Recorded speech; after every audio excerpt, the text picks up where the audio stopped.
여러분 안녕하십니까? 전자신문 웨비나 전문 방송 올쇼TV 김지선입니다.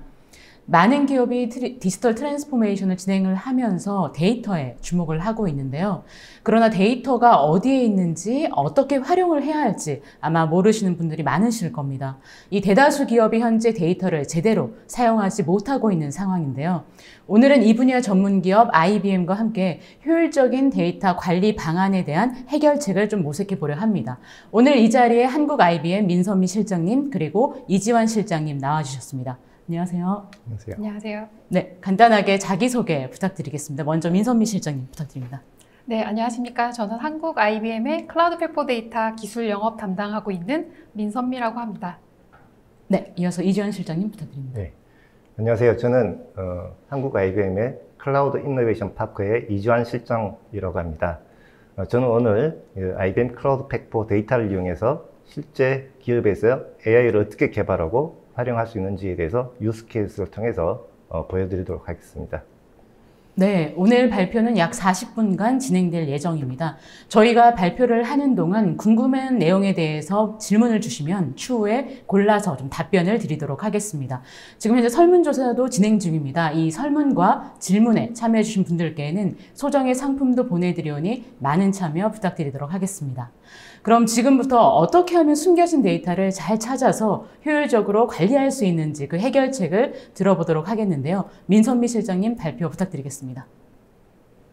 제가 오늘 발표드릴 내용은 저희 최근에 발표드린 클라우드 팩포 데이터라는 제품 안에 이런 데이터 운영 전략과 특히 요즘 많이 말씀드리고 있는 데이터 옵스에 관련된 개념에 대해서 설명을 드리고 이를 어떻게 AI 프로젝트에서 활용할 수 있는지에 대한 설명과 함께 후반에 이지환 시장님께서 데모를 같이 보여드리도록 하겠습니다.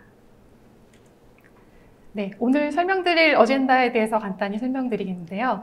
첫 번째, 이제 최근에 데이터 현대화라는 개념이 많이 이야기되고 있는데 이런 현대화에 대한 필요성 그리고 이런 현대화와 이 데이터 옵스를 계속 가속하기 위한 솔루션이 저희 클라우드 팩포 데이터에 대한 간단한 오버뷰 설명을 드리고요.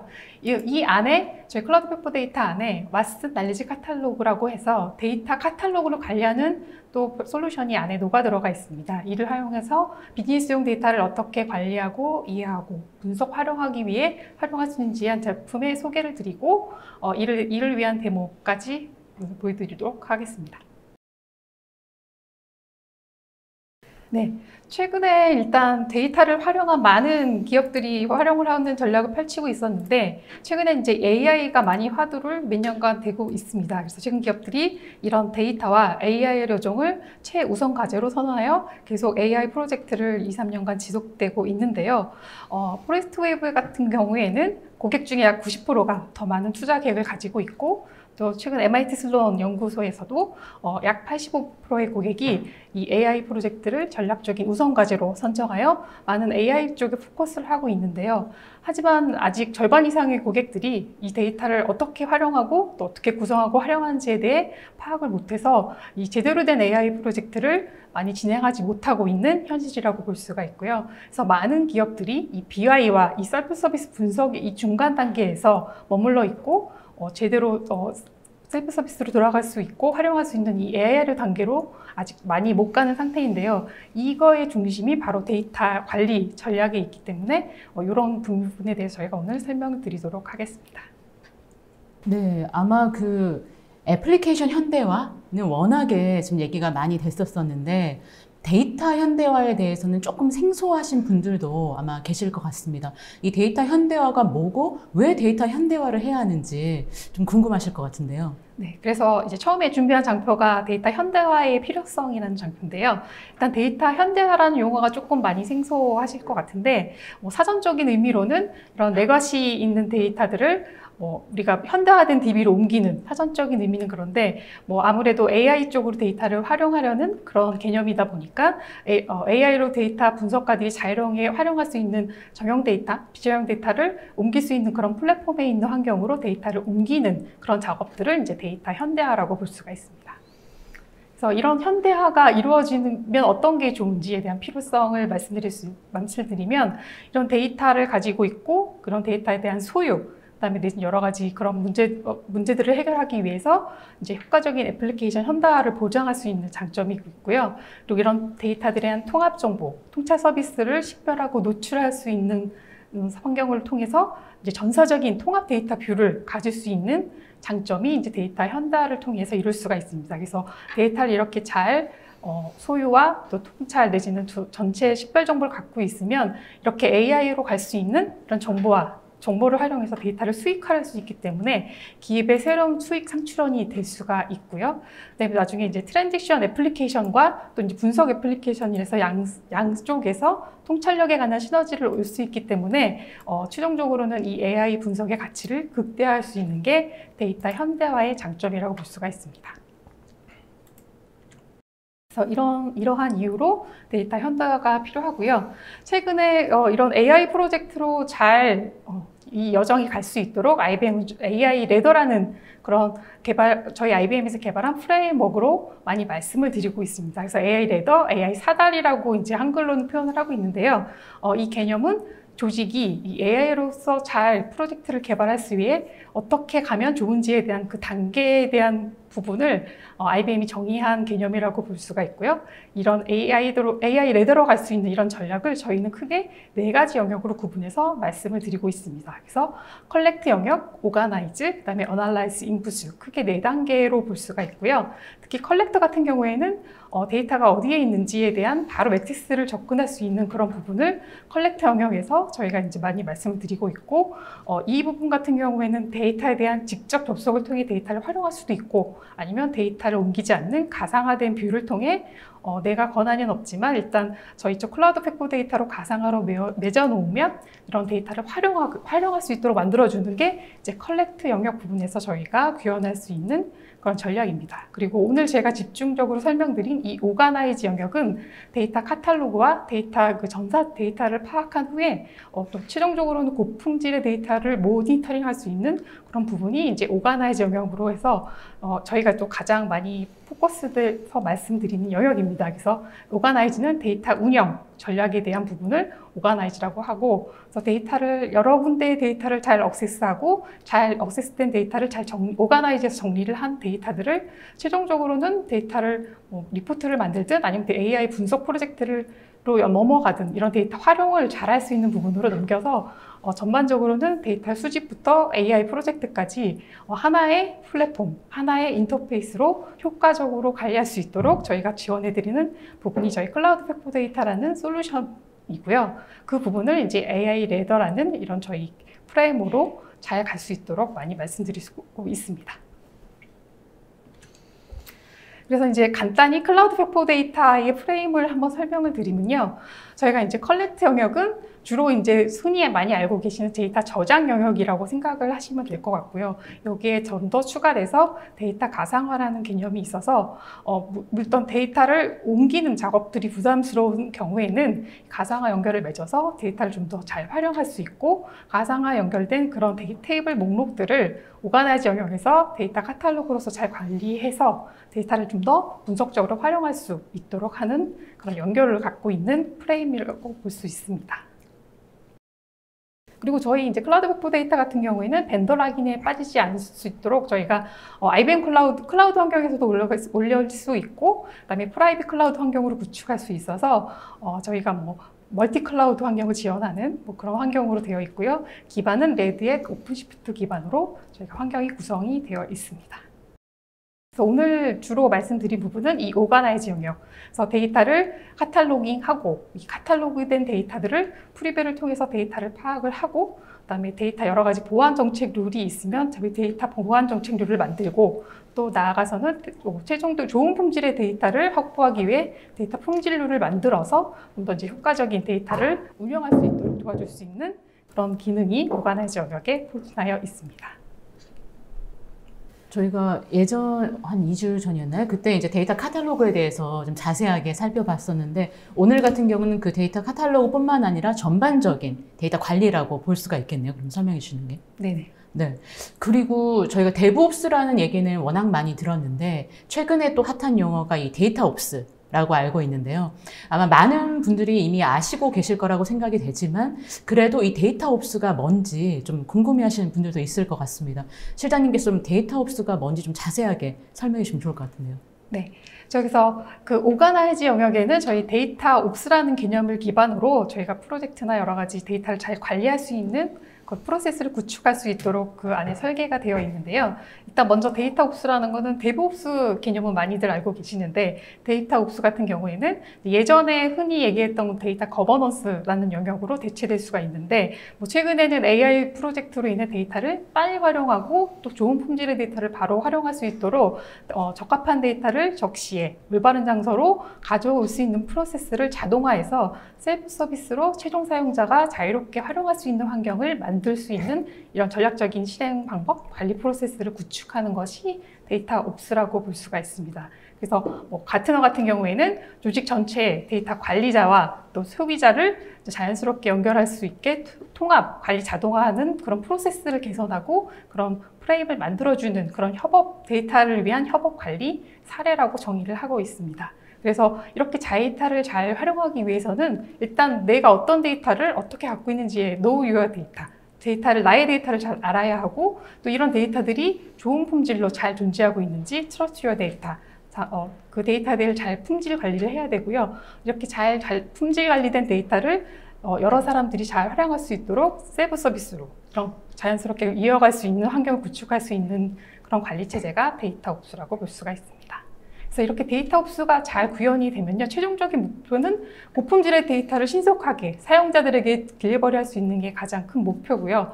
AI를 위해서 가장 안 좋은 사례가 좋지 않은 데이터들이 AI로 데이터가 유입된 경우엔 잘못된 분석 결과와 잘못된 그런 학습이 될 수 있기 때문에 고품질의 데이터를 항상 유지할 수 있는 게 가장 키 포인트라고 볼 수가 있습니다. 그래서 이 데이터 옵스에 대한 목표는 최종 요즘에는 이제 데이터 시민이라는 표현을 데이터 활용하는 사람들이 워낙 많다 보니까 데이터 시민이라는 표현을 많이 쓰는데 그런 데이터 활용하는 사람들이 고품질의 데이터를 믿고 데이터를 스스로 갖고 찾아갈 수 있는 환경을 만들어주는 게 이제 데이터 옵스의 이제 혁신적인 목표라고 볼 수가 있습니다.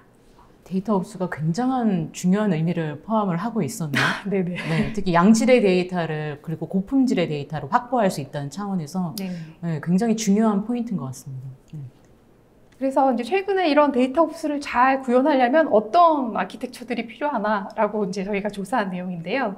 일단 이렇게 멀티 클라우드 환경, 그러니까 벤더 락인에 빠지지 않고 다양한 정형 데이터, 비정형 데이터를 아우를 수 있는 그런 멀티 클라우드 아키텍처가 필요하고 또 이런 거를 또 데이터를 만들어주는 사람과 관리해주는 사람 그리고 최종적으로는 데이터를 소비하는 사람들까지 자연스럽게 활용을 이해해줄 수 있는 그런 자동화 아키텍처가 필요합니다. 그래서 그런 자동화와 멀티 클라우드가 구축된 아키텍처 안에서 이제 거버넌스 프로세스를 만들고 또 그 데이터 오너십을 가지고 있는 데이터 거버넌스 팀을 통해서 데이터를 잘 관리할 수 있는 프로세스와 메타데이터 정리를 하는 게 이제 저희 데이터 옵스의 그 주요 태스크라고 볼 수가 있습니다.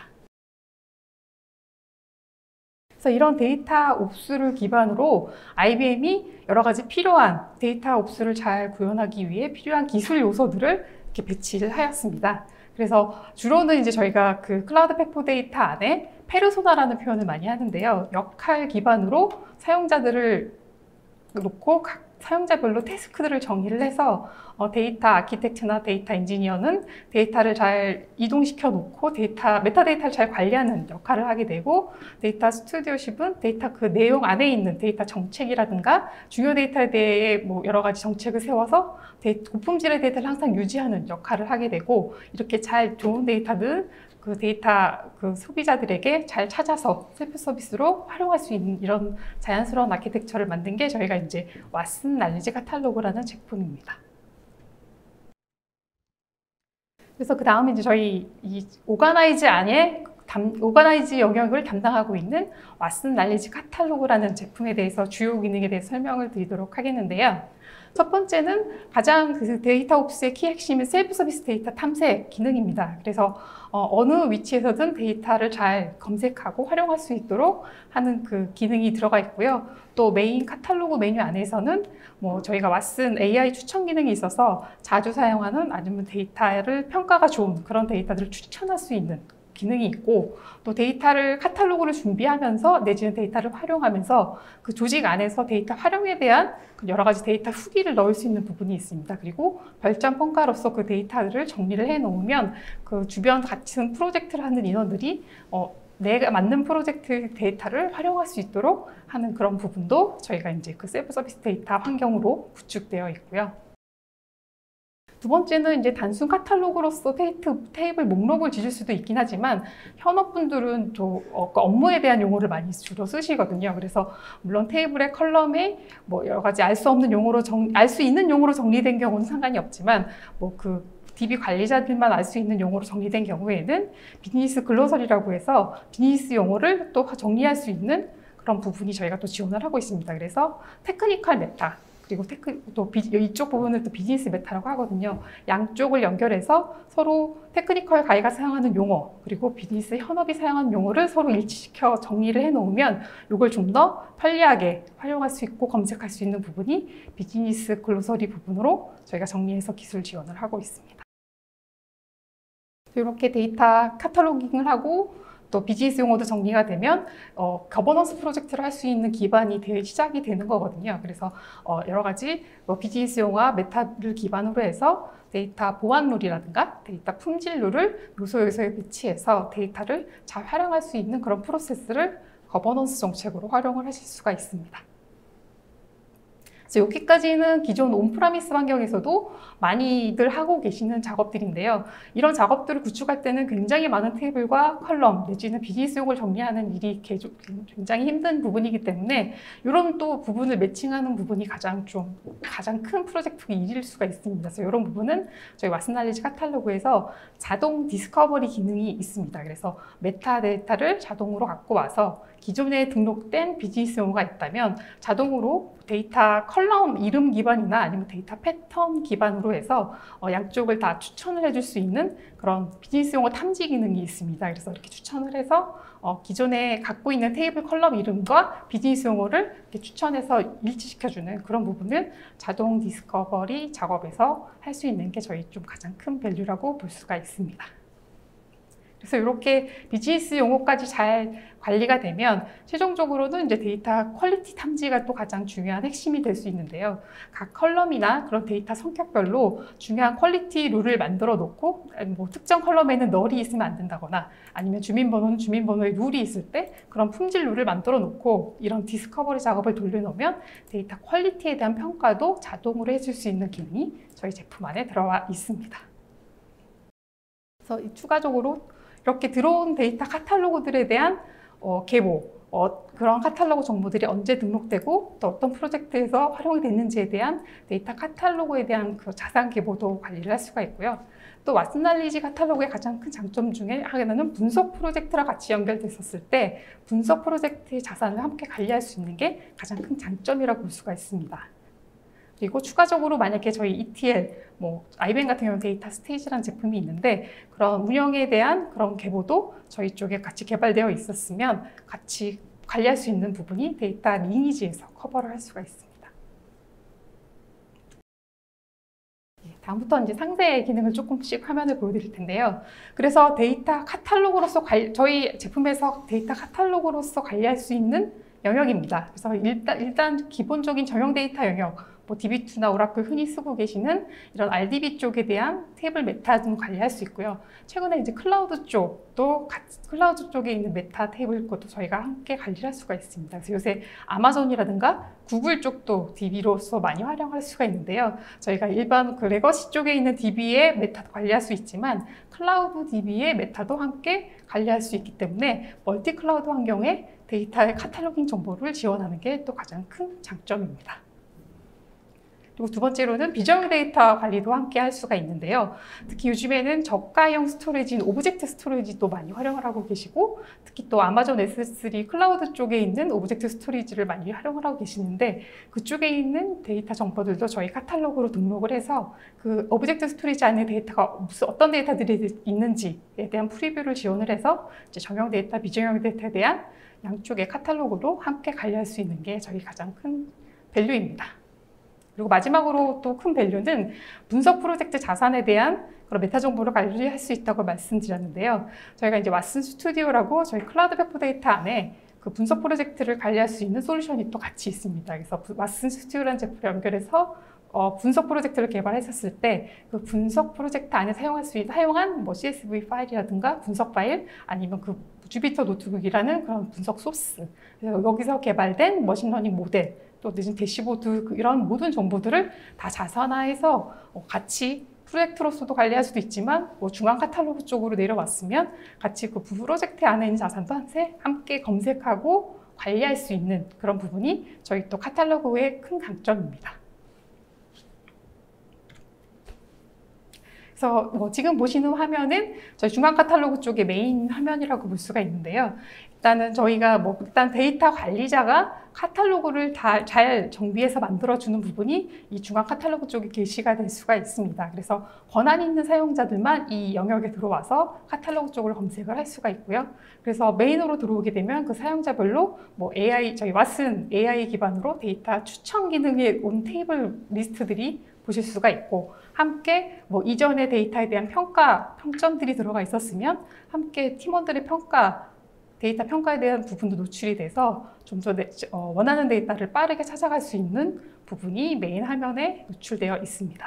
그래서 이쪽 부분 안에는 그 테이블이나 파일 같은 걸 찾아갔었을 때 이 데이터에 대한 미리 보기 기능이 지원이 되고 있거든요. 그래서 미리 보기를 통해서 원하는 데이터들을 막상 테이블 이름을 찾아갔는데 이게 테스트용 샘플 데이터도 수 있기 때문에 그런 부분의 데이터를 조금 더 미리 보기를 통해서 확실히 데이터를 찾아갈 수 있는 부분이 이제 화면 안에서 지원을 하고 있습니다. 그래서 이렇게 메인 중앙 카탈로그 쪽에서도 검색은 가능하지만 중앙에 이제 저희 클라우드 팩포 데이터 메인 화면으로 오면 상단에 글로벌 서치라는 그런 검색할 수 있는 바가 노출이 되어 있습니다. 그래서 이 부분을 통해서 검색 키워드를 놓으면 관련 키워드가 들어간 테이블이라든가 아니면 비즈니스 용어 모든 키워드를 다 찾아서 보여줄 수 있습니다. 그래서 이게 테이블인지 아니면 비즈니스 용어인지 그런 거에 대한 정의도 같이 보여주면서 빠르게 데이터를 찾아갈 수 있도록 이제 중앙 글로벌 서치 화면에서 찾아가실 수가 있고요. 이렇게 부분적인 서치도 가능하지만 또 저희 그 데이터 메뉴 쪽으로도 들어가면 그 데이터 DB를 기반으로 해서 그 DB의 하이라키란 화면, 테이블이 어떻게 있는지, 컬럼이 어떻게 되어 있는지 흔히 보시는 그런 UI로도 저희가 이제 데이터에 대한 그 카탈로그, 테이블들을 찾아갈 수 있도록 설계가 되어 있습니다. 그래서 등록된 데이터 카탈로그 목록들을 다양한 방법으로 데이터를 찾을 수 있도록 UI를 갖추고 있습니다. 네, 그래서 이렇게 그 중간에 보시면 등록된 자산 화면에 대해서 데이터 리뷰 평가를 할 수 있다고 했는데요. 권한 있는 사용자들에 대해서는 이 데이터가 어떤 데이터인지 평가도 할 수 있고, 아니면 데이터 어떻게 활용해야 되는지에 대한 코멘트를 넣을 수 있고, 아니면 데이터가 양질의 데이터였는지 별점의 개수로서도 데이터 평가를 할 수가 있고요. 그리고 또 저희 릴레이션십 그래프라는 기능을 통해서 그런 데이터를 기반으로 어떤 주변 연관관계가 있는 어떤 테이블들이 있는지에 대한 그래프들도 저희가 화면 내에서 지원을 하고 있습니다. 그리고 그 데이터 프리뷰가 저희가 지원이 된다고 말씀드렸는데, 그래서 이때 중요 데이터도 아무 사용자들이 보면 안 되기 때문에 또 마스킹 기능을 통해서 중요 데이터들은 마스킹 처리해서 프리뷰 가능할 수 있도록 저희가 정책을 세워서 같이 넣을 수가 있고요. 또 이 부분은 데이터 분석가들이 또 가장 좋아하시는 기능인데요. 자동 프로파일링 기능을 통해서 데이터가 프로파일링이 되어 있으면 그 데이터에 대해서 어떤 컬럼들이 있는지, 아니면 유니크한 값이 있었는지, 민맥스 값도 보여주고, 표준 편차라든가 편곡값에 대한 그런 정보들도 약식으로 보여줘서 데이터를 좀 더 풍부하게 활용할 수 있는 데이터 프로파일링 기능도 지원을 하고 있습니다. 그래서 이렇게 데이터 카탈로그와 룰을 세웠으면 본격적으로 저희 거버넌스 내지는 데이터 옵스를 구축할 수 있는 기반이 되는 건데요. 이 기반이 되기 위해서 저희가 이제 IBM은 거버넌스 관리 항목, 거버넌스 아티팩트라는 요소로서 좀 더 유기적으로 데이터 옵스를 구축할 수 있도록 지원을 하고 있는데요. 그 안에는 이제 데이터 비즈니스 용어 관리라든가 데이터 클래스, 또 데이터 클래시피케이션, 데이터를 분류하는 관리 체계를 갖고 있어서 좀 더 데이터를 카탈로그 이후에 고품질의 데이터를 유지할 수 있도록 하는 여러 가지 관리 항목들을 저희가 함께 관리할 수 있는 UI를 갖추고 있습니다. 그래서 이 거버넌스를 잘 구축하려면 저희 왓슨날리지 카탈로그 내부에서는 자동화 작업을 좀 되게 중요시를 하고 있고요. 그래서 일단 데이터 메타를 갖고 오는 작업부터 자동화를 탐색을 하고 또 좀 전에 보여드린 그 프로파일링 작업도 자동화해서 프로파일링을 하면 자동으로 또 비즈니스 용어를 만들어 놓은 용어를 입혀서 최종적으로는 중앙 카탈로그에 좋은 데이터들이 잘 유지될 수 있도록 이렇게 서큘러하게 돌아갈 수 있는 관리 체계를 만드는 것이 이제 거버넌스의 기본 작업이라고 볼 수가 있고요. 그 부분에서 저희가 이제 두 가지 탐색 방법을 지원을 하고 있는데, 퀵스캔 같은 경우에는 좀 많은 테이블의 데이터들을 한꺼번에 갖고 와서 저희 카탈로그 쪽에 등록할 때 기본적인 비즈니스 용어 추천이라든가 약식의 품질 점수 같은 걸 스코어링을 해서 저희 카탈로그 쪽에 게시를 할 수가 있고요. 또 오토 디스커버리 기법 같은 경우에는 특정 테이블이나 이런 좀 더 한정된 테이블에 대해서 좀 상세한 품질 룰을 입혀서 그런 품질에 대한 분석을 할 수 있는 부분이 저희 자동 디스커버리 부분이라 퀵스캔과 오토 디스커버리를 통해서 좀 더 쉽게 메타데이터를 구축할 수 있는 기법을 지원을 하고 있습니다. 그래서 오토 디스커버리라는 상세 작업을 들리면 그 컬럼에 대한 여러 가지 품질 분석을 할 수가 있는데요. 그 테이블에 대한 내지는 컬럼에 대한 구조, 분석에 대한 분석 리포트도 보여줄 수 있고, 그 컬럼에 대한 유사성 내지는 기본 키나 관계 키 같은 분석 정보들도 자동 디스커버리를 통해서 보여드릴 수가 있습니다. 그래서 일단 이런 거버넌스 단계를 종합적으로 정리를 해보면 1차적으로는 기업이 사용하시는 그런 비즈니스 용어를 먼저 정리를 해주시면 좋고, 그런 또 데이터들이, 컬럼들이 어떤 데이터 성격을 가지고 있는지, 얘는 이메일 성격인지 아니면 개인 신용카드 정보인지 그런 데이터 성격을 정의하는 데이터 클래스 분류가 중요하고요. 이게 이제 저희가 IBM이 기본적으로 갖고 있는 4장 클래스가 있습니다.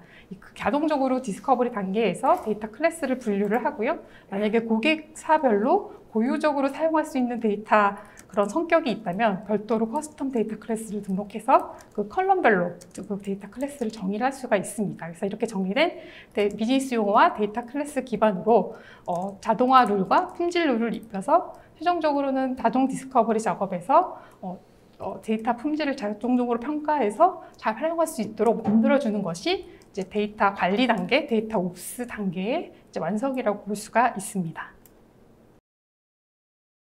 이렇게 잘 정리된 데이터 카탈로그는 잘 활용을 해야 되는데요.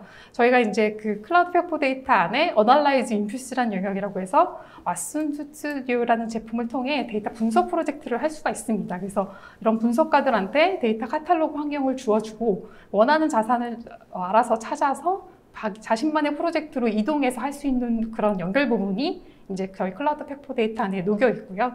그래서 이런 왓슨 스튜디오라는 제품을 통해 이제 데이터를 좀 더 현명하게 또 고품질의 데이터를 잘 활용할 수 있도록 하는 부분이 저희 이제 카탈로그와 왓슨 스튜디오와의 연계 부분이 있습니다. 이 부분은 이제 후에 데모로 한번 보실 거고요. 그래서 이렇게 데이터를 분석 프로젝트를 할 때 데이터 리파이너리라고 요새 표준 용어로는 데이터 랭글링이라는 표현을 많이 하는데 분석가들이 데이터를 잘 조작할 수 있는 그런 환경도 저희 이제 왓슨날리지 카탈로그 안에 구비하고 있어서 데이터를 잘 찾고 데이터를 프로젝트로 가지고 갈 때 어떤 데이터 조작이 필요한 경우 컬럼을 합친다거나 결집값이 발생해서 그 결집값에 대한 채워넣는 작업을 한다든가 하는 여러 가지 데이터 조작 작업들도 이제 저희 UI 안에 갖고 있어서 이제 정말 분석가들이 분석에만 집중할 수 있도록 하는 환경을 저희 이제 왓슨날리지 카탈로그에서 제공을 하고 있습니다. 그래서 이렇게까지 데이터를 잘 활용할 수 있는 부분을 제가 설명을 드렸고요. 네, 지금까지 쭉 이제 자세하게 설명을 드렸는데 중간에 또 못 들으신 분들도 계실 것 같아서 마지막으로 이 왓슨날리지 카탈로그의 정말 장점이 무엇인지 간단하게 축약시켜서 말씀해 주시면 좋을 것 같습니다.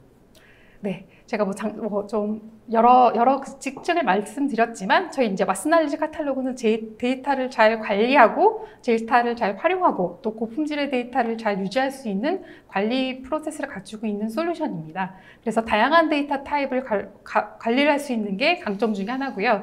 특히 전용 데이터, 비주얼 데이터를 포함해서 그다음에 분석 프로젝트의 자산을 함께 관리할 수 있는 게 저희 가장 큰 장점 중에 하나고, 이런 등록된 자산에 대해서 그 한 테이블을 보는 게 아니라 주변 연계된 그 릴레이션십 그래프라는 그 UI를 통해서 테이블에 대한 관계 분석도 할 수 있기 때문에 좀 더 효과적으로 데이터에 대한 이해가 할 수 있고요.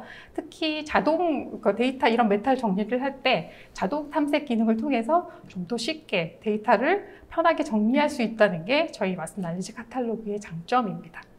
그리고 그 이외에는 뭐 다양한 메타 정보들을 충분히 활용할 수 있는 부분을 지원을 하고 있고, 그 다음에 또 이렇게 등록된 데이터를 안전하게 데이터 마스킹을 통해서 안전하게 활용할 수 있는 그런 부분도 함께 지원하는 게 가장 큰 장점이라고 볼 수가 있습니다.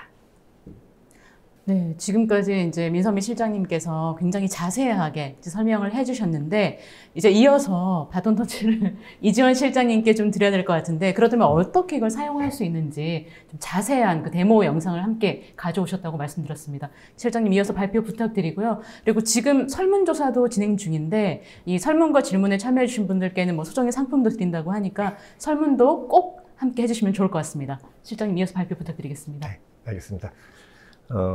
지금까지 클라우드 팩4 데이터 그리고 카탈로그에 대해서 이제 설명을 들으셨는데, 제가 조금 더 쉽게 이해할 수 있도록 실제 간단한 유스 케이스를 가지고 시연을 해보도록 하겠습니다. 이 시연에서는 이제 앞서 말씀드렸던 AI 사다리, 레드 투 AI, 이거 각 단계, collect, organize, analyze, infuse 4단계에 대해서 전체적으로 이제 흐름을 한번 같이 따라가 보도록 하겠습니다. 제일 먼저 데이터 수집, 실제 물리적인 데이터 소스로부터 데이터를 가지고 오는 부분, 그리고 그 다음에는 그 가지고 온 데이터들을 잘 정리해서 구성하는 오거나이즈 단계, 그리고 그 이후에 데이터 사이언티스트가 그 데이터를 이용해서 분석 모델, 머신러닝 모델을 만드는 단계, 그리고 데이터 사이언티스트, 애플리케이션 개발자가 그렇게 만들어진 모델을 이용해서 앱에서 활용하는 단계, 이렇게 크게 4가지 단계로 볼 수 있고요. 그 전체적으로 하나씩 한번 따라 보도록 하겠습니다. 그런데 그 전에 우리가 한번 요 관점을 한번 생각해 보실 수 있을 것 같은데요. 이거 사실은 데이터 수집과 그 오거나이저에서 굉장히 중요한 컨셉인 것 같아요. 우리가 요즘 집에서 IPTV를 이용해서 영화나 드라마 같은 것들을 많이 이제 보시게 됩니다. 근데 어떻게 봅니까? 카탈로그에 선택을 하죠. 그리고 우리는 그 영화가 또는 드라마가 물리적으로 어느 서버에 어느 DB에 저장되어 있는지를 알 필요가 없죠. 데이터도 마찬가지입니다. 실제 데이터 관리하시는 분들이 데이터를 수집해서 데이터 사이언티스트가 활용할 수 있게끔 카탈로그에 등록을 하는 단계, 그걸 생산이라고 볼 수 있을 것 같고요. 그리고 데이터 사이언티스트나 애플리케이션 개발자가 그 데이터를 이용해서 뭔가 분석을 개발하는 그 과정은 데이터의 소비죠. 그 생산과 소비라는 개념으로 나누어서 한번 생각해 보시면 좋을 것 같아요. 그래서 오늘 준비한 시나리오는 우리가 이제 그 공룡 자전거, 우리가 너무 잘 알고 있는 공룡 자전거의 그 유스 케이스를 가지고 와봤습니다. 이 시연에서 보여드릴 내용은 공룡 자전거에 대한 수요 예측을 해보려고 합니다. 근데 어떻게 하느냐 하면, 우리가 과거에 그 공룡 자전거의 그 대여 횟수에 대한 기록들이 날짜별, 시간별로 있다고 가정을 한 겁니다. 실제 아마 공공기관에서 관리를 하고 있을 겁니다. 그런데 거기에 날씨 데이터를 추가를 하면 보다 더 정확한 예측 모델을 만들 수 있겠죠. 이 날씨 데이터 또한 퍼블릭에 이제 각 날짜별, 시간별 데이터가 있을 테니까요. 그 2개의 데이터를 이용해서 예측 모델을 만들고 실제 예측할 수 있는 앱을 만드는 과정을 보시도록 하겠습니다. 그래서 첫 번째는 물리적으로 우리가 RDB인 MySQL이라는 DB에다가 날짜와 시간별 자전거 대여 횟수 정보를 저장을 했고, 그리고 날씨 정보는 몽고DB라는 NoSQL DB를 이용했습니다. 근데 우리가 여기서 중요한 포인트는 뭐냐면 데이터 가상화라는 개념이에요. 그러니까 뭐냐면 데이터 가상화라고 하는 것은 물리적으로 그 데이터에 있는 데이터 소스인 데이터를 복제를 하거나 가지고 오는 것이 아니라 논리적인 뷰를 만들어서 서로 이 기존 간의 데이터 소스에 걸친 논리적인 뷰를 만들어서 이제 필요한 시점의 데이터를 이제 활용할 수 있게끔 한다는 그런 기술입니다. 이제 그런 관점, 데이터 가상화를 기억해 주시면서 한번 저와 같이 한번 보시겠습니다. 데이터 관리자가 IBM 클라우드 팩4 데이터에 로그인을 해서 제일 먼저 데이터 가상화를 한번 해보겠습니다. 앞서 말씀드린 것처럼 MySQL과 MongoDB의 데이터가 이렇게 저장이 되어 있습니다. 이 데이터들을 이제 데이터 가상화를 통해서 한번 가지고 오도록 하겠습니다. 예, 말씀드린 것처럼 여러 유형의 데이터 소스 중에서 MySQL과 MongoDB를 일단 이 데모에서 활용했습니다. MySQL에서 자전거 대여 이력 정보를 선택을 해서 카트에 담고, 이번에는 MongoDB에 있는 날씨 데이터를 다시 이제 작업을 위한 카트에다가 담았습니다.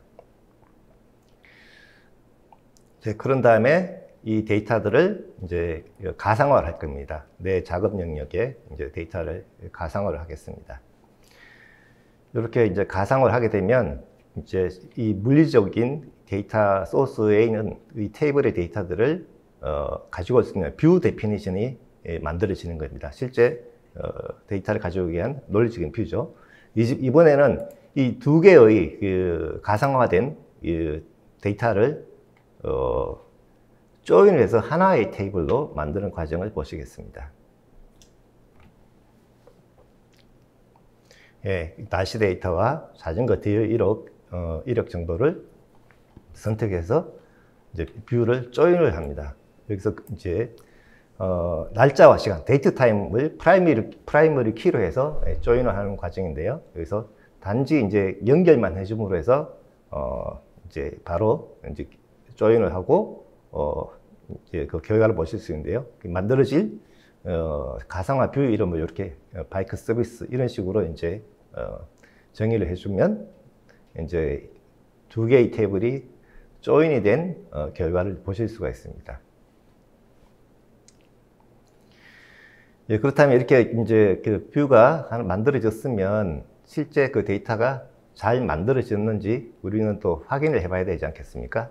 그래서 바이크 서비스라는 요 뷰를 하나 클릭을 해서 미리 보기를 합니다. 미리 보기를 하면 데이터가 잘 가지고 와졌는지를 확인하실 수가 있습니다. 이제 준비가 됐죠. 이제는 이 데이터 관리자가 카탈로그에 이 데이터를 등록을 하겠습니다. 왜냐하면 이 목적이 데이터 사이언티스트가 데이터를 활용할 수 있게끔 해줘야 되기 때문이죠. 그래서 이렇게 카탈로그에다 지금 서밋을 하는 과정을 보셨습니다. 자, 그 다음엔 단계가 이제 데이터 카탈로그 관리가 되겠습니다. 그러니까 이 데이터 카탈로그라는 것은 잘 관리된 데이터 셋들이죠. 그래서 이 카탈로그에 있는 데이터들을 품질을 굉장히 중요하니까 품질도 이제 확인하고 관리를 해야 되고, 또 정보 보호가 필요한 주요 데이터들에 대해서 이제 마스킹 룰이라든지 뭐 이런 폴리시 같은 것들이 제대로 적용됐는지도 확인을 해야 될 것입니다. 그 과정을 한번 보시겠습니다. 이제 카탈로그로 이동을 해 보겠습니다. 예, 카탈로그로 이동했고요. 그 중에 카탈로그 하나 선택해서 들어가 보면 보시는 바와 같이 여러 가지 데이터 셋들을 보실 수가 있는데, 그 중에 바이크 서비스라는 데이터셋이 하나 등록된 걸 보실 수가 있습니다. 조금 전에 등록한 데이터죠. 근데 이제 요것들을 이제 사용자가 더 편리하게 사용할 수 있게끔 이런 데이터셋 이름을 이제 변경할 수도 있겠죠. 이렇게 공영 자전거 서비스 이런 식으로. 뿐만 아니라 이제 이 데이터셋, 우리가 영화 검색할 때처럼 태그 정보를 이제 더 추가해서 검색을 보다 편리하게 할 수도 있습니다.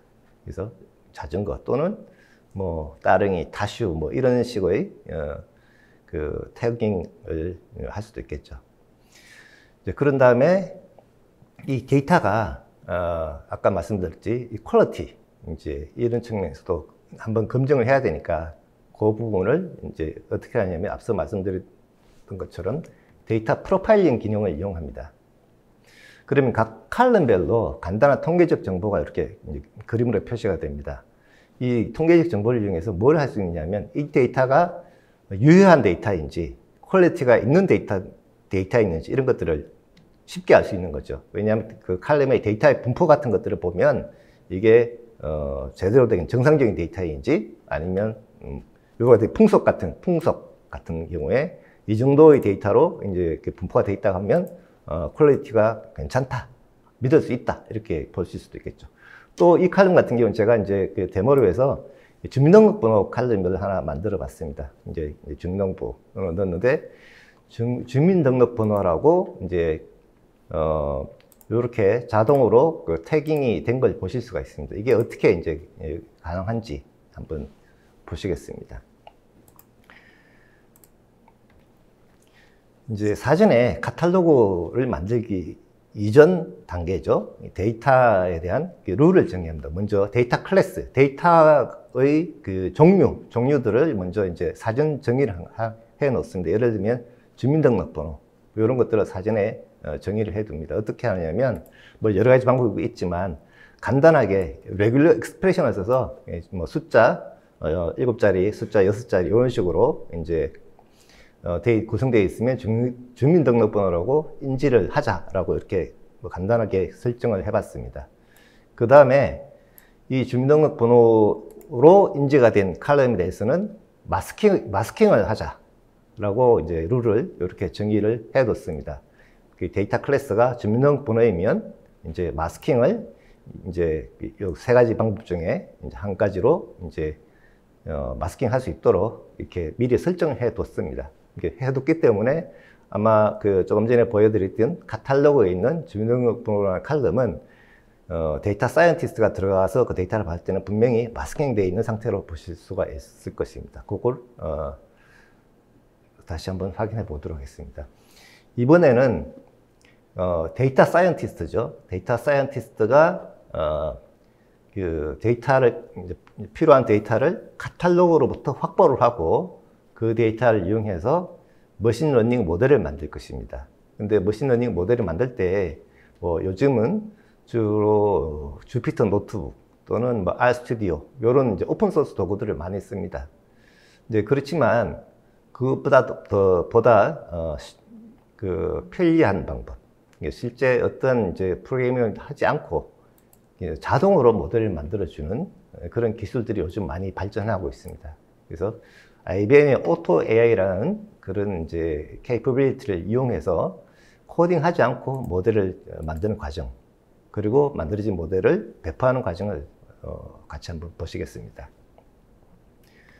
제일 먼저 데이터 사이언티스트가 로그인을 해서 프로젝트를 제일 먼저 만들어야 되겠죠. 내가 이제 공룡 자전거 수익 예측 모델을 만들 거야. 그래서 이제 프로젝트를 하나 만듭니다. 빈 프로젝트죠. 그래서 이제 프로젝트 이름을 주고, 클라우드 팩포 데이터에서는 유스 케이스별로 이제 프로젝트를 만드는 것이 이제 일반적입니다. 그래서 내가 하고 싶은 그런 유스 케이스를 해당하는 모델, 프로젝트를 하나 만들고, 이제 그 다음 단계에서는 해야 될 일이 데이터를 가져와야 되겠죠. 어디서부터 가져오느냐. 이제 카탈로그에서 가져온다는 거죠. 그래서 이제 카탈로그에 가서 내가 필요한 데이터들을 찾아봅니다. 앞서 설명드린 것처럼 이 카탈로그는 뭐 이제 우리가 IPTV 카탈로그처럼 여러 가지 방법으로 이제 검색을 하거나 뭐 이렇게 하실 수가 있는데요. 이제 가장 최근에 추가된 공룡 자전거 서비스, 이거를 한번 보시겠습니다. 그러면 우측에 지금 보시는 것처럼 미리 보기 데이터를 보실 수가 있고, 역시 말씀드린 것처럼 주민등록번호라는 칼럼이 이렇게 마스킹이 되어 있는 것을 확인하실 수가 있습니다. 그래서 이 데이터가 내가 필요한 데이터야 라고 판단하면 이제 실제 프로젝트에다가 추가를 하게 됩니다. 그런 다음에 또 이 데이터에 대해서 리뷰도 하실 수가 있습니다. 그러면 다른 사용자가 이 카탈로그에 대해서 데이터를 이제 검색할 때 참고를 할 수 있겠죠. 평점 같은 것들을 부여를 하실 수가 있습니다. 이렇게 이제 카탈로그를 활용해서 데이터를 이제 프로젝트를 추가를 하고 추가를 했습니다. 그러면 이제 이 프로젝트에 이와 같이 이제 그 데이터가 공룡 자전거 서비스라는 데이터가 데이터 액세스로 추가가 된 것을 확인하실 수가 있습니다. 자, 그러면 그 데이터 사이언티스트가 이제 뭘 해야 되느냐? 보통 단계로 보면 제일 먼저 방금 한 것처럼 데이터를 확보를 하고, 두 번째는 데이터를 이해를 해야 되겠죠. 이 데이터에 대한 이제 이해를 하고, 그 이해를 바탕으로 필요하면 데이터에 대한 전처리, 그러니까 원 데이터셋을 그대로 활용하기보다는 뭐 여러 가지 필요성에 따라 데이터를 전처리를 보통 하게 됩니다. 그런 다음에 전처리된 데이터를 가지고 이제 실제 모델을 만들 텐데요. 지금은 데이터 이해와 그 전처리 과정을 한번 보시도록 하겠습니다. 그 데이터를 제가 클릭을 하면 이렇게 데이터의 전체 데이터셋 중에 미리 보기로 일부를 보실 수가 있고, 이제 전처리, 리파인 과정을 보시겠습니다. 예를 들면 이 데이트 타임이 이제 연, 월, 일, 시 스트링 하나로 이제 연결이 되어 있는데, 요것들을 연, 월, 일, 시 이렇게 이제 칼럼을 분리하고 싶어요. 이런 것들을 아주 간단하게 이렇게 이 툴을 이용하면 데이터 사이언티스트가 아주 간단하게 이제 이렇게 작업을 하실 수가 있습니다.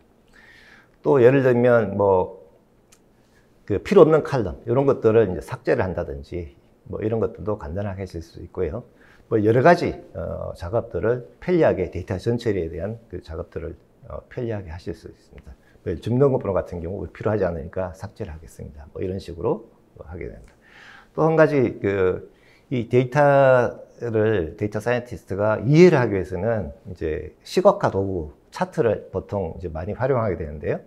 이것도 이제 간단한 클릭으로 데이터에 대한 여러 가지 이제 시각화를 하실 수가 있습니다. 예를 들면 풍속에 대한 데이터 분포, 또 습도에 대한 데이터 분포, 뭐 이런 것들을 보면서 이 모델에서 어떤 피처들이 중요한 역할을 하겠구나, 뭐 이런 것들에 대한 이제 이해를 바로 하실 수가 있죠.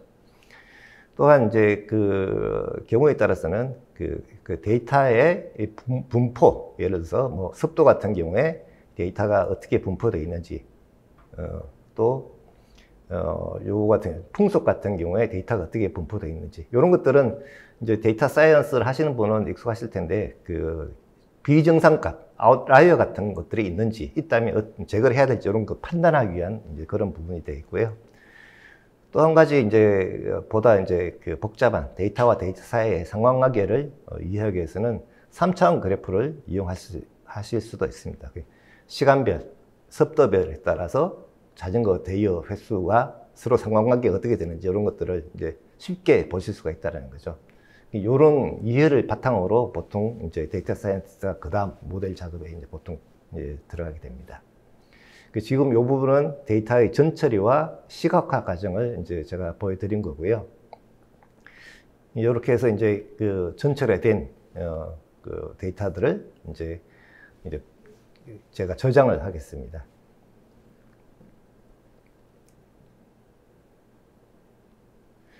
자, 그렇다면 이제 이 전처리까지 끝난 거죠. 이제 전처리까지 끝났으니까 이제는 뭘 해야 됩니까?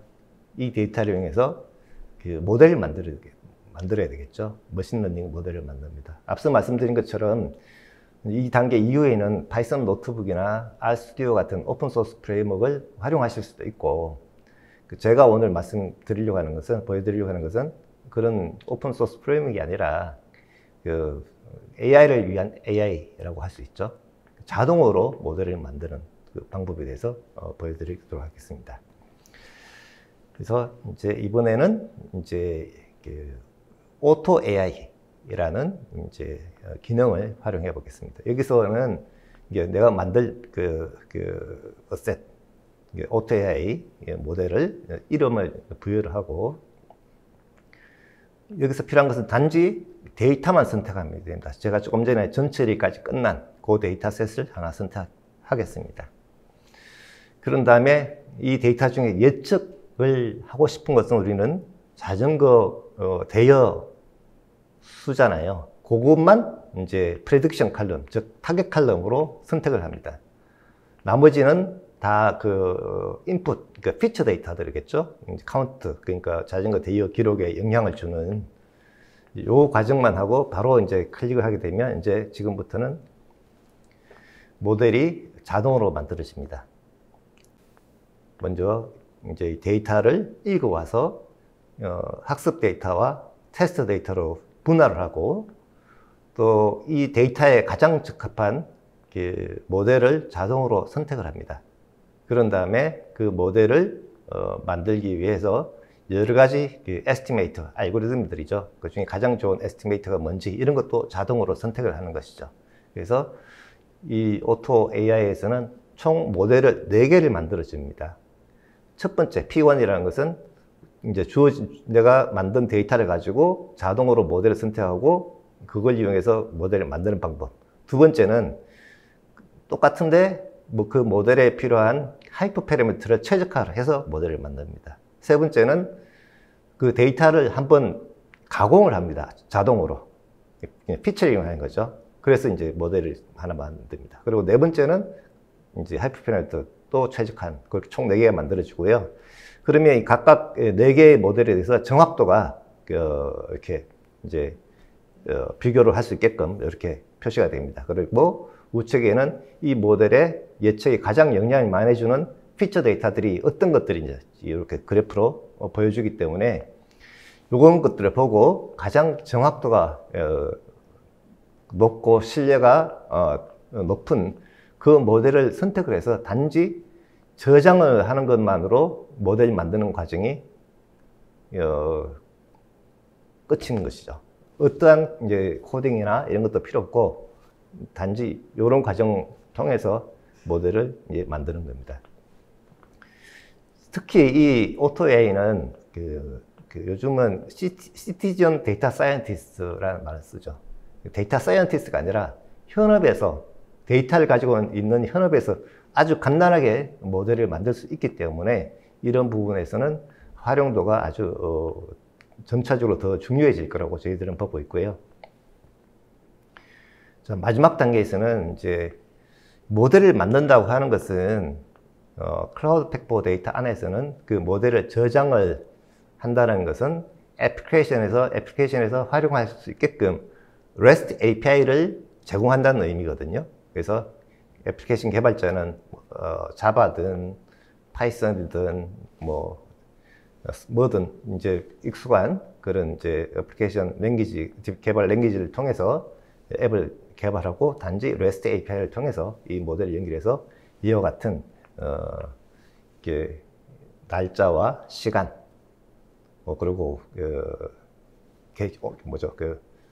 날씨 데이터, 온도, 습도 이런 것들을 인풋했을 때 이제 어떤 자전거 대여 횟수가 어떻게 이제 예측이 되는지 이런 것들을 간단하게 쉽게 이제 애플리케이션을 구현할 수 있을 것입니다. 이와 같은 방법으로 비단 제가 오늘은 이해하기 쉽게 공영 자전거 서비스 예를 들었지만 기업에서 필요한 그 서비스들을 데이터만 있으면 쉽게 구현할 수 있도록 할 수 있는 것이 IBM의 클라우드 팩포 데이터라고 제가 말씀드리면서 제 시연을 마치도록 하겠습니다.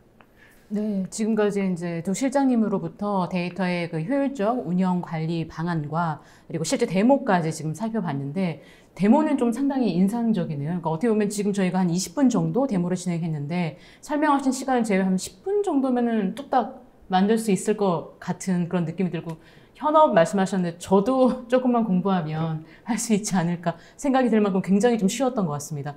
지금은 시간이 그렇게 많이 남지는 않았지만 그래도 좀 중요한 질문들 몇 가지 골라서 이제 두 분께 질의응답을 좀 드리도록 하겠습니다. 지금 설문도 진행 중이니 설문도 많이 참여해 주시면 좋을 것 같습니다. 일단 질문 중에 하나를 먼저 좀 드리면은 오늘 발표를 굉장히 자세히 들으신 분 것 같아요. 질문을 좀 보면 아까 민 실장님께서 설명해 주실 때 그 구성도 하단에 오픈시프트가 보였었나 봐요. 저는 못 봤는데. 네. 오픈시프트가 보였는데 이게 그렇다면 클라우드로도 좀 제공이 되는 것 같은데 완전 사스형 서비스로는 좀 제공이 안 되는지 좀 질문을 주셨습니다. 네, 저희가 이제 온프라미스의 설치형 클라우드로도 하실 수 있고, 그다음에 또 IBM 클라우드의 마스날리지 카탈로그라는 그 제품으로도 서비스가 양쪽이 다 되고 있습니다. 그래서 사내의 API로 활용하실 거면 뭐 프라이빗 클라우드를 설치하셔서 저희가 이제 마지막에 보셨듯이 REST IP를 각 그 영역별로 지원을 하고 있거든요. 그래서 원하시는 기능이 REST API로 구현이 될 수 있는 부분이라면 충분히 그 사내 클라우드방 활용해서 API를 이용해서 구현을 해보실 수 있을 것 같습니다. 네. 그리고 이어서 이 데이터가 나오면 가장 또 핫한 연관 주제가 바로 보안인데 관련된 좀 질문을 하나 주셨습니다. 보면은 이 개인정보보호법, 데이터 3법, 뭐가 법이 되게 많죠. 네네. 이 관련해서 데이터 보안이 굉장히 중요한데 혹시 데이터 보안 관련된 별도 솔루션이 적용돼 있을 경우에 이 호환이 가능할지라는 질문을 주셨습니다. 일단은 뭐 사내적으로는 뭐 데이터 뭐 암호화라든가 여러 가지 그 원천 DB에 대한 적용이 돼 있으실 텐데 저희는 내부적으로 그 DB에 대한 메타 카탈로그 정보를 먼저 저희 쪽으로 갖고 오는 구조로 돼 있기 때문에 뭐 그런 부분도 저희가 충분히 활용할 수 있을 것 같습니다. 네. 그리고 이 연관된 좀 질문인 것 같은데 역시 보안 쪽인데요. 그 비정형 데이터 중에서 뭐 각종 로그라든지 이 SNS 기록을 좀 분석을 할 때 이 개인정보 보호와 민감한 데이터 암호화는 좀 어떤 방식으로 해결을 할 수가 있는지, 그러니까 지원이 가능한지 이런 질문을 좀 주신 것 같습니다. 사실은 뭐 저희는 카탈로그 쪽 정보들은 이제 보통 정형, 비정형은 다 등록해서 하실 수는 있는데 그 비정형 쪽 암호화까지는 좀 아직은 힘들고 정형 쪽의 데이터 마스킹 처리랑 또 저희 또 가디엄이라는 제품을 붙여서 감사까지는 가능하고요. 실제적으로 분석 프로젝트에서는 뭐 CSV 파일이라든가 뭐 아니면 DB로 바로 가져가실 수도 있긴 하지만 그 원천 DB 쪽에 대한 당연히 보안 처리는 그 소스 쪽에서 되어 있으셔야 되고 저희 쪽 카탈로그 정보는 그 원천에 있는 DB를 다 갖고 오는 건 아니고 그 메타 정보랑 일부의 샘플링 데이터로 카탈로깅 관리만 하고 있기 때문에 또 저희 또 카탈로그 쪽으로 넘어온 데이터에 대해서는 아까 마지막에 보셨던 데이터 마스킹 처리로서 이제 데이터 보안 처리는 할 수 있고 암호화는 저희가 아직 구현이 되어 있지는 않습니다. 네, 그리고 오늘 정말 질문 주실 때 다들 발표를 열심히 들으신 분들이 질문 주시는데요. 관련된 또 질문이 하나 올라왔는데 저도 이게 좀 궁금했었어요. 이게 자동 비즈니스 용어 할당이라는 기능을 좀 설명을 해주셨는데 이게 추후에 데이터가 증가했었을 때 이 기존 용어의 정의를 참고로 해서 자동으로 분류를 한다는 건지 그리고 또 이 영어 이외에 다른 언어, 그러니까 우리나라 뭐 한국어를 말씀을 하시는 거겠죠? 이런 언어도 좀 잘 분류가 되는지 궁금하다라는 좀 질문을 주셨습니다. 네, 일단은 뭐 1차는 영어를 기반으로 데이터 분류가 일단 1차적으로 되어 있고 향후 로드맵에는 추가적인 언어들도 이제 로드맵에 올라와는 있습니다. 그래서 일단은 영어가 가장 잘 되어 있고요. 또 자동 비즈니스용 할당이라는 거는 일단 비즈니스 용어는 당연히 먼저 고객이 한번 정리된 세트가 있으셔야 되고 그걸 먼저 1차적인 탐색으로 비즈니스 용어 할당이 돼서 학습이 되어 있으면 그 다음에 추가된 테이블 같은 경우에는 또 학습된 내용으로 또 자동 레커멘드 돼서 비즈니스 용어를 정리할 수 있도록 그런 머신러닝 기법이 이 자동 디스커버리에 들어가 있습니다. 그래서 두 번째 작업에서는 좀 더 많은 데이터 히트뷰를 가지고 데이터 비즈니스 용어를 할당할 수 있도록 하는 기능이 또 탑재되어 있습니다. 네, 어느덧 시간이 다 돼서 마지막 질문 하나 드리고 좀 정리를 해야 될 것 같은데요. 역시 또 발표를 좀 잘 들으신 분이신 것 같은데 이 CPD가 클라우드 팩포 데이터를 말씀하시는 것 같은데 이 제품을 도입을 할 때 모든 기능의 설치를 완료하고 기능 중에 좀 예산에 맞춰서 일부 기능만 좀 활성화해서 할 수가 있는지, 그러니까 예산 전략 좀 유연성을 주고 싶다는 말씀이신 것 같은데요. 네. 가능한가요? 네, 가능합니다. 일단 저희 클라우드 팩포 데이터는 기본으로 제공되는 라이센스 서비스들이 있고 애드온이라고 해서 추가적인 서비스로 구성이 되어 있고요. 기본으로 제공되는 뭐 컬렉트, 오가나이즈, 어널라이즈 안에서도 원하는 오가나이즈만 켜서 사용한다던가 아니면 분석만 사용한다든가 하는 그런 선택적인 설치가 가능합니다. 그래서 라이센스도 거기에 맞는 사이징으로 구성해서 좀 더 비용 효과적으로 서버를 구성할 수 있도록 지원을 하고 있습니다. 네, 오늘 정말 이 데이터 관리에 관련해가지고 관심 있으신 분들이 굉장히 많으실 텐데 오늘 두 분의 발표가 아마 정말 많이 도움이 되셨을 거라 저는 좀 생각이 드는데요. 오늘 고생해주신 두 분 소감 한 말씀씩 간단하게 좀 부탁드리도록 하겠습니다. 먼저 이지환 실장님부터 부탁드리겠습니다. 네, 아마 지금 보신 분 중에서는 실제 저희 이 제품을 한번 써보고 싶은 고객분들이 분명히 계실 것 같아요. 그래서 혹시 저희 이 제품을 직접 한번 핸즈온도 해보고 여기저기 좀 더 확인을 해보고 싶다라고 하시는 분들은 오늘 IBM에 이 시간에 연락을 주시면 저희가 뭐 준비가 되어 있는 프로그램이 있으니까 그걸 활용하실 수 있을 것 같고요. 오늘 이 짧은 간단한 시연이었지만 보다 복잡한 유스 케이스에 대한 또 고민이 있으신 분들도 연락해 주시면 같이 한번 디스커션 할 수 있을 것 같아요. 감사합니다. 네, 이어서 민선미 실장님 부탁드립니다. 네, 오늘 데이터 옵스라는 주제로 데이터 관리 전략에 대해서 설명을 드렸는데요. 더 많은 분들이 좀 이해되는 시간이셨으면 좋을 것 같고 추가적으로 요청이 있으시면 저희 IBM 영업을 통해서 연락드리면 저희가 다시 또 설명을 드리도록 하겠습니다. 감사합니다. 네, 오늘 올쇼TV는 여기까지입니다. 오늘 웨비나 발표 자료와 다시 보기는 일주일 안에 업데이트됩니다. 시청해주신 여러분 감사합니다.